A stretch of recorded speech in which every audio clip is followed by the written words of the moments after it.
오늘 말씀은요, 의심을 버리고 생명의 떡을 먹으십시오라는 제목을 가지고 함께 은혜를 나누고자 합니다. 성경은 믿음을 강조하죠. 우리가 무엇으로 살아야 되는가? 믿음으로 살아야 됩니다.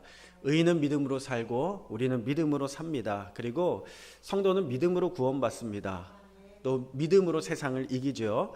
그렇게 본다면 모든 문제의 열쇠는 어디 있냐면 믿음에 있다는 거예요. 우리가 하나님의 말씀 믿음 가지고 살아갈 때에 하나님께서 우리를 구원하시고 또 새롭게 하시고 고치시고 또 변화시키시는 줄로 믿습니다. 그러니까 성도들은요, 다른 거 다 없어도 믿음 하나 있어야 됩니다. 믿음 가지고 사시는 저와 여러분 되시기를 주님의 이름으로 축원합니다. 그런데 여러분 생각해 보신 적 있으세요? 그 믿음이 어떻게 생겨나는 것일까? 그걸 생각해 보셨습니까? 사람들이 착각하는 것 중에 하나가 무엇이냐면 기적을 많이 체험하면, 기적을 경험하면 믿음이 생긴다라고 생각하는 것입니다. 놀라운 기적을 체험하면 믿음이 자연스럽게 생길 거라고 생각하는 것입니다. 근데 여러분 그렇지 않습니다. 기적을 체험하고 고침을 받아도요, 그 믿음이 자연스럽게 생기는 것은 아니라는 거예요. 제가 아는 분이 암으로 고생을 했습니다. 이 병원 저 병원 다니면서 암 진단을 받고 살 날이 얼마 남지 않았다는 이야기를 들었어요. 근데 이분이 다급해지신 거예요. 하나님 앞에 엎드려 기도하기 시작했는데 하나님께서 놀랍게도 기적을 허락해 주셔서 암이요, 눈 씻은 듯이 사라지게 된 것입니다. 의사들도 놀라고 본인도 놀라고 의도치 않은 예기치 않은 일들 가운데 많은 사람들이 다 놀랐습니다. 이 사람이요, 이분이 처음에 교회 열심히 나오셨습니다. 그런데 시간이 점점 지나면서 다 잊어버린 거예요. 기적도 잊어버리고 은혜도 잊어버리고 신앙생활도 잊어버리고 결국에는 하나님을 믿지 않는 사람으로 다시 본래의 생활로 돌아가는 것을 보게 되었습니다. 이스라엘 백성들도 마찬가지인 것 같아요. 그들이 기적을 본 사람들일까요? 안 본 사람들일까요? 기적 많이 본 사람들입니다. 특별히 애굽에서 나왔을 때부터 시작해서 그들은 10가지의 재앙을 보고 출발했거든요. 그리고 나서 광야에 나와서 본 기적이 무엇입니까? 바다가 갈라지는, 홍해가 갈라지는 놀라운 기적을 그들이 눈으로 보면서 지나가게 되었습니다. 여러분 생각하기에 개울가가 갈라졌다고 생각하십니까? 명화나 성화나 그런 그림들을 보면은요, 굉장히 깊은 물이 벽처럼 둘러싸여서 그 사이길을, 마른 길을 걸어가는 그림들을 보셨을 것 같아요. 아마 이스라엘 백성들이 그 길을 걸어가면서 그 물을 바라보면서, 옆에 벽으로 세워져 갈라진 물을 바라보면서 얼마나 신기하고 얼마나 하나님이 두렵고 얼마나 하나님을 경외하는 마음이 들었을까요? 그런데 그 모든 그 기적은요, 어느 순간 잊어버리게 되냐면 홍해를 건너가게 되고 그들의 문제와 조급함과 긴급함이 사라져버리게 되니까 잊어버리게 되더라는 거예요. 그들이 광야에서 처음에 마라의 쓴물을 만났을 때 어떻게 합니까? 기적의 하나님을 체험했음에도 불구하고 하나님 앞에 불평하고 원망하잖아요. 하나님, 우리 죽이려고 이 쓴물을 우리 가운데 주셨습니까? 하면서 불평하지 않습니까? 그들이 하나님을 기적하고 그 가운데 믿음이 생겼다면 하나님이 이 쓴물도 단물로 변화시킬 줄로 믿습니다 하고 하나님 앞에 믿음으로 간구했을 것인데 믿음이 생기지 않았어요. 그래서 하나님 앞에 불평하고 원망하게 되는 것입니다. 그들이요, 반석에서 샘물이 터져 나오는 것도 경험을 하게 되고 매일같이 하나님께서 내려주시는 만나를 자그마치 40년 동안 수고하지 않고 날마다 그것을 거둠에도 불구하고 그들은 그 기적을 통하여서 하나님을 믿는 것이 아니라 여전히 하나님 앞에 불평하고 하나님을 원망하는 백성으로 살아가게 되었다는 것입니다. 그 믿음이 없는 백성들이 어떻게 됩니까? 광야에서 1세대가 다 죽음을 맞이하게 되고요, 하나님께서 새로운 2세대를 가나안 땅에 보내심으로 말미암아 새로운 믿음의 역사를 이루어가게 하시는 줄로 믿습니다. 여러분, 예수님 당시에도요 마찬가지예요. 예수님 당시에도 많은 기적들이 있었죠. 병 고치는 기적, 오병이어의 기적, 죽었던 나사로를 살리는 기적들을 보았습니다. 근데 그것을 보았다고 해서 유대인들이 예수님이 하나님의 아들이심을 다 믿은 것이 아니었다는 사실입니다. 여전히 예수님을 의심하는 자들이 많았고 심지어 예수님을 따라다니던 제자들 가운데서도 예수님을 의심하는 도마라든가 유다와 같은 자들이 있었습니다. 도마는 예수님의 부활을 의심을 했고요, 유다는 예수님이 하나님의 아들이심을 자체를 의심을 해서 은30냥에 팔아버리게 되죠. 요한복음 6장 30절에 보면요, 예수님께서 오병이어의 기적을 일으키시고 바다 건너편으로 건너가셨을 때에 예수님을 기다리던 많은 사람들이 있었습니다. 그들이 예수님을 만나자마자 처음 했던 말이 뭔지 아세요? 우리로 하여금 당신을 믿게 하는 표적을 보여주십시오. 표적을 보여달라고, 기적을 보여달라고 이렇게 간구를 하는 거예요. 아니 기껏 수많은 사람들 5천 명이 넘는 사람들을요 오병이어로 떡 5개와 물고기 2마리로 배불리 먹게 하시는 기적을 본 사람들이 또 기적을 보여달라고 하는 거예요. 당신이 하나님의 아들인 기적을 보여주세요. 당신이 하나님의 아들인 기적을 또 보여주세요 하면서 계속 기적을 요구하더라는 것입니다. 여러분, 저는 그 모습을 바라보면서 우리의 신앙생활이 그렇게 같지 않은가.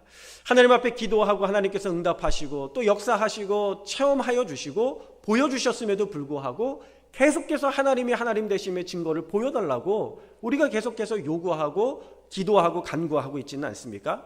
하나님 또 다른 보여주시면 제가 믿을게요. 또 다른 기적을 보여주시면 제가 믿을게요. 또 다른 응답해 주시면 제가 믿을게요. 여전히 우리의 믿음을 저울질하면서 의심을 가지고 살아가고 있지는 않습니까? 안 믿기로 작정한 사람들에게는요 아무리 기적을 보여주도요 믿지 않는 것입니다. 어떤 학생이 요나와 큰 물고기라는 그림책을 이렇게 가슴에 품에 안고 버스를 타려고 버스를 기다리고 있었습니다. 요나와 큰 물고기라는 그림이 딱 있었어요. 요나의 기적하면 사실 교회 다니지 않는 사람들도 많이 알잖아요. 그러니까 옆에 앉은 불신자가 이 아이를 골탕 먹이려고 짓궂은 질문을 했어요.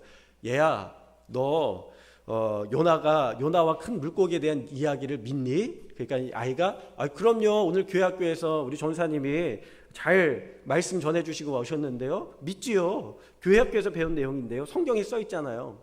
그러니까 이분이 또 이렇게 이야기를 하는 거예요. 그러면 너 요나가 물고기 뱃속에서 3일 동안 있다가 살아난 것도 믿어? 3일 동안 물속에 있다가 살아난 것도 믿어? 그러니까 아이가 그럼요. 당연히 믿지요. 그러니까 이 아저씨가 물어보는 거예요. 너 그거 증명할 수 있어?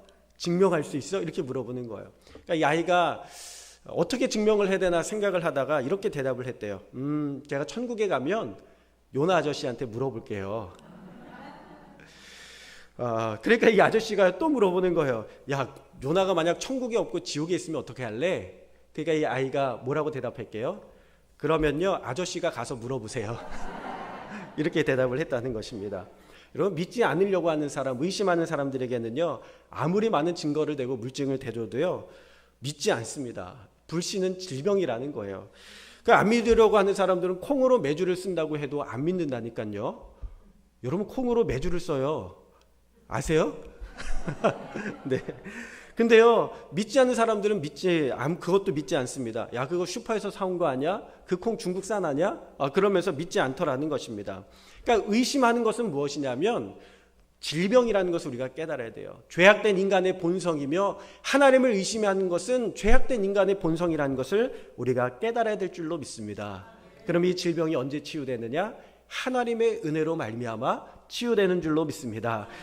믿음은 어떻게 생기는 것이냐? 성경은 이렇게 이야기하고 있는데 너희가 그 은혜를 인하여 믿음으로 말미암아 구원을 얻었나니 이것이 너희에게서 난 것이 아니요 하나님의 선물이라 이렇게 말씀하고 있는 것입니다. 여러분, 은혜라는 것이, 구원이라는 것이, 믿음이라는 것이 하나님의 은혜로 부어지게 된다는 것입니다. 은혜 위에 은혜, 하나님께서 주실 때 우리에게 믿음이 선물로 주어지게 되는 줄로 믿습니다. 그러니까 성도들이 받는 복 중에 가장 큰 최고의 복이 무엇인가 이렇게 고민을 해보니까요, 물질이 많은 것이 복일까요? 건강이 좋은 것이 복일까요? 자녀가 많은 것이 복일까요? 다 좋은 복입니다. 그런데 가장 좋은 복은 무엇이냐면 믿음이 있는 것, 성경의 말씀이 믿어지고 하나님의 말씀이 믿어지고 하나님의 말씀이 그대로 믿어지는 것이 바로 복인 줄로 믿습니다. 예수님은요 새로운 표적과 기적을 보여달라고 하는 유대인들에게 이미 보여주셨던 오병이어의 기적을 다시 가르쳐주고 계세요. 그 기적을 통하여 그 가운데 숨어있는 하나님의 뜻을 다시금 가르쳐주고 계시더라는 것입니다. 여러분, 요한복음에는요 예수님을 7가지로 자신을 비유하는데 뭐라고 비유하냐면 나는 생명의 빛이다, 나는 생명의 떡이다, 나는 양의 문이다, 나는 선한 목자다, 나는 부활이요 생명이다, 나는 길이요 진리요 생명이다, 나는 참 포도나무다. 이렇게 7가지로 비유를 하십니다. 여러분, 비유가 뭔지 아시죠? 그 비유, 메타포 뭐라고 그러죠? 네, 비유를 하시는 거예요. 예수님이 마치 포도나무와 같은 것을 예를 들어서 설명을 해주시는 거죠. 어떤 학교의 선생님이 초등학교에서 이 비유라는 것을 학생들에게 가르치고 있었어요. 얘들아, 이 비유가 뭔지 아니? 비유는 이런 거야 하면서 여선생님인데 우리 반 담임 선생님은 김태희처럼 이쁘다 라고 하는 게, 김태희랑 비유를 해서 김태희를 비유로 들어서 하는 게 이게 비유라고 이렇게 이야기를 했어요. 그랬더니 학생 중에 한 명이 손을 들고 이렇게 이야기했대죠. 선생님 그것은 비유가 아니라 과장법인 것 같은데요. 근데 오늘 예수님께서 하시는 것은 과장법이 아니라 비유죠. 예수님이 떡이라는 것입니다. 여러분, 이 떡으로 배부르게 먹이시면서 주님께서 말씀하시는 거예요. 너희들은 그 떡에만 마음을 두지 말고 진짜 떡인 하나님의 말씀이 육신이 되신 예수 그리스도를 먹어라, 주님께서 말씀하시는 줄로 믿습니다. 예수님께서 시각장애인의 눈을 고치시죠. 그런 다음에 뭐라고 말씀하시냐면 나는 세상의 빛이다 말씀하시는 거예요.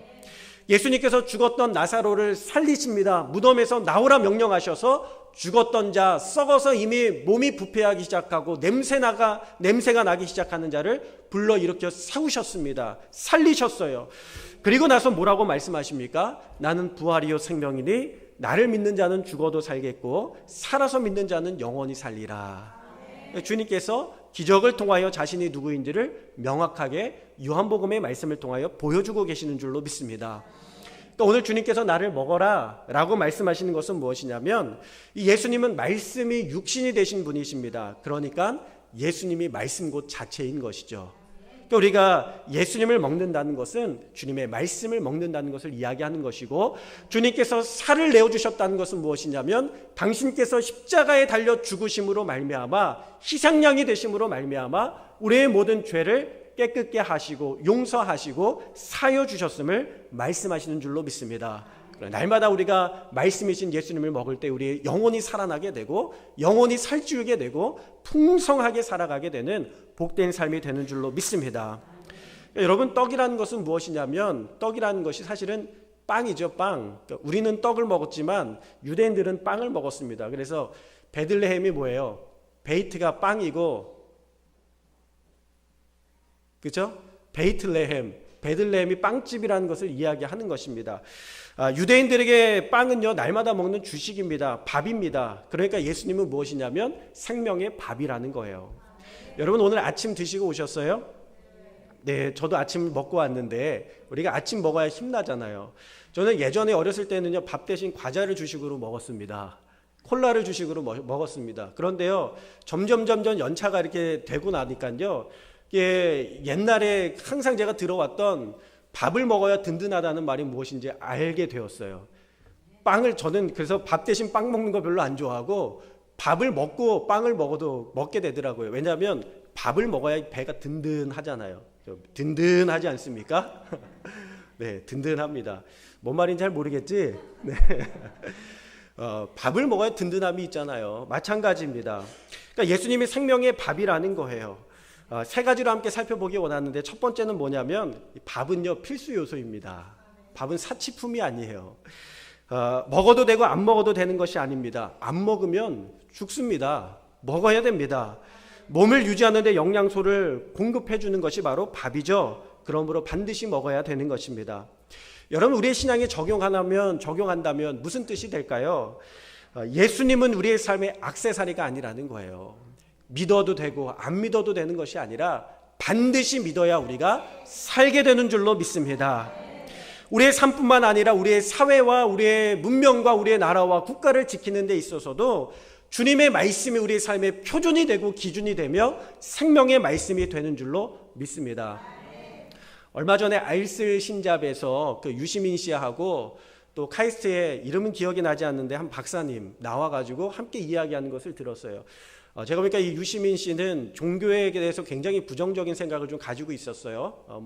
중세시대의 교회, 천주교들이 십자군 전쟁을 통하여 많은 사람들을, 믿지 않는 사람들을 희생했던 것을 기억하면서 굉장히 부정적인 생각을 가지고 있었습니다. 그런데 이 과학자는요, 교회를 다니는 신앙을 가진 사람은 아니었던 것 같아요. 그런데 그가 그 유시민 씨하고 맞서서 종교는 반드시 있어야 된다고, 교회는 반드시 있어야 된다고. 왜냐하면 과학에는 어떠한 가치라든가 기준이라든가 삶의 표준이 없기 때문에 반드시 교회가 그 역할을 해주어야 된다고, 그러면서 그렇게 고백을 하는 것을 보게 되었습니다. 여러분, 이 사회가 바르게 건강하게 유지되기 위해서는요, 반드시 하나님의 말씀이 있을 때에 이 사회는 공정해지고 이 사회는 정직해지고 이 사회는 정의로운 사회가 되는 줄로 믿습니다. 자, 두 번째로 예수님이 밥이라는 것은 무엇이냐면 모든 사람들에게 다 적용이 된다는 거예요. 어떤 사람은 고기를 못 먹어요. 어떤 사람은 계란을 못 먹어요. 어떤 사람은 우유를 못 먹어요. 그러니까 뭐 알러지라든가 여러 가지 장애가 있어서 못 먹는 사람들이 있습니다. 그런데 밥을 못 먹는 사람들은 못 본 것 같아요. 밥은 다 먹습니다. 여러분, 예수님이 밥이라는 것은 무엇입니까? 예수님은 모든 사람들의 필요를 채워주시고 모든 사람들의 영혼을 구원하시는 분을 말씀하고 계시는 줄로 믿습니다. 차별하지 아니하시고 모든 사람들에게 양식이 되시는 이 분이 바로 예수 그리스도인 줄로 믿습니다. 세 번째로요, 밥은요, 여러분 어떻게 드셔요? 홀순날에만 드십니까? 짝순날에만 드십니까? 매일 드시죠? 아침에만 드세요? 저녁에만 드세요? 새끼 다 드시죠? 아침, 점심, 저녁 다 먹을 때 힘이 나지 않습니까? 어떤 사람은 살 뺀다고 아침을 안 먹고 점심을 많이 먹는데 여러분, 아침을 많이 먹는 게 살 빼는 비결이랍니다. 왜냐하면 아침을 안 먹으면 점심 때 먹은 것이 소화가 다 되지 않고요, 다 축적이 된대요. 저장이 된대요. 왜요? 언제 또 밥을 먹을지 모르니 내 몸에다가 저장해 두자. 그래서 몸이 저장해 둔다는 것입니다. 그러니까 하나님께서 우리의 몸을 얼마나 기가 막히게 만들어 놓으셨는지 몰라요. 그러니까 여러분, 아침마다 식사하시기 바랍니다. 그래서요, 하나님께서 이스라엘 백성들이 40년 동안 광야 생활을 할 때 만나를 언제 내려주셨을까요?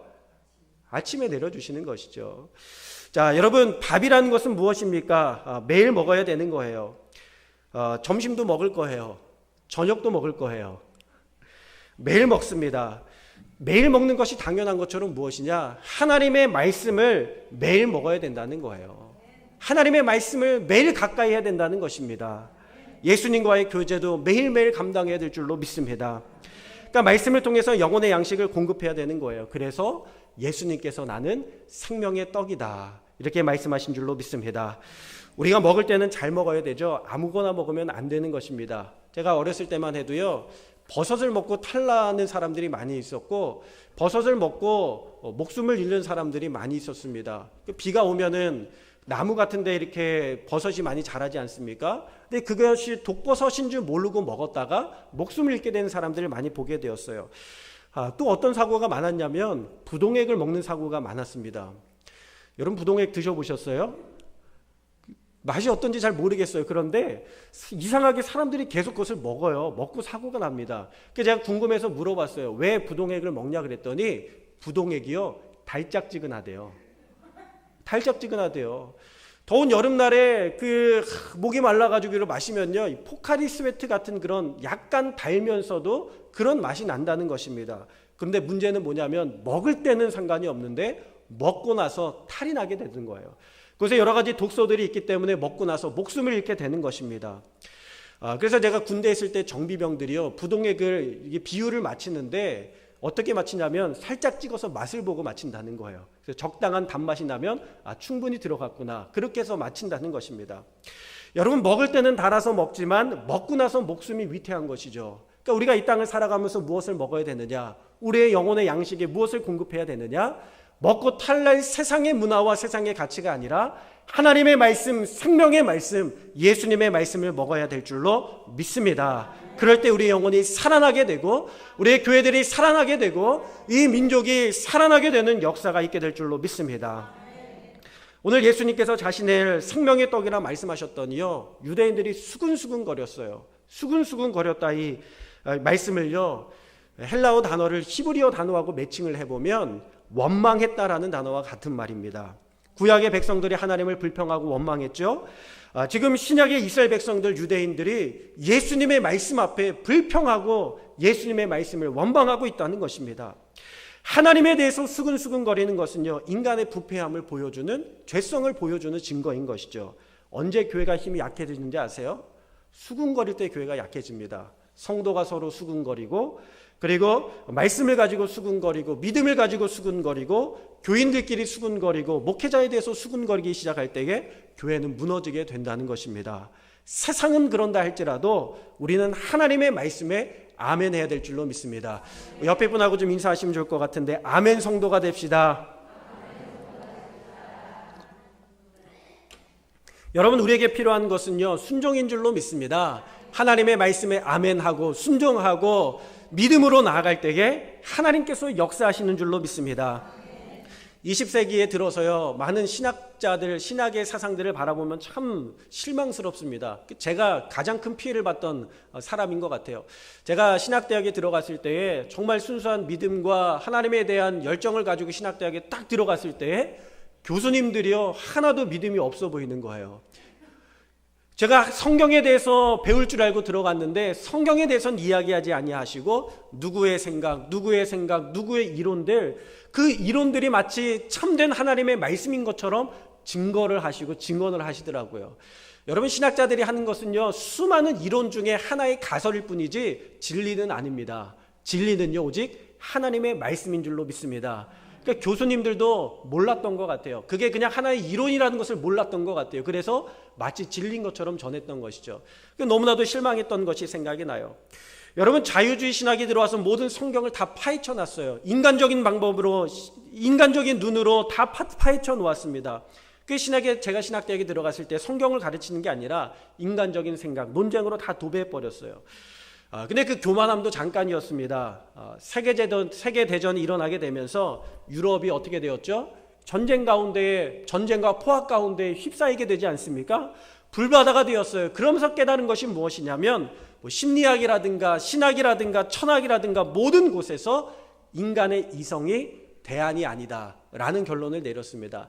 인간의 이성이 사람들을 자유롭게 하고 해방시켜주고 유토피아로 인도해 줄 알고 이성을 따라갔지만 철저히 타락한 이 이성과 철저히 탐욕에 눈먼 이성은요, 오히려 사람들을 죽이고 세상의 전쟁과 죽음을 가져다 주었다는 것을 그들이 깨닫게 된 것이죠. 그리고 어떻게 됩니까? 다시 교회로 들어와 다시 말씀으로 돌아와서 하나님의 말씀을 붙들고 기도하기 시작하고 말씀을 사랑하기 시작하고 예배를 사모하기 시작하고 하나님을 붙들기 시작했습니다.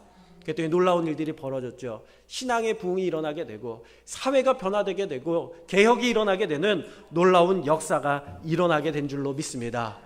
여러분, 오늘 이 땅을 살아가면서 우리가 붙들어야 될 것이 무엇인가?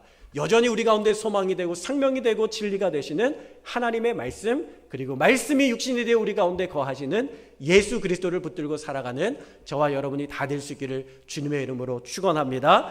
주님의 말씀을 날마다 먹으시기를 바랍니다. 그 말씀으로 새 힘을 경험하고 체험하시는 저와 여러분 다 될 수 있기를 주님의 이름으로 축원합니다. 우리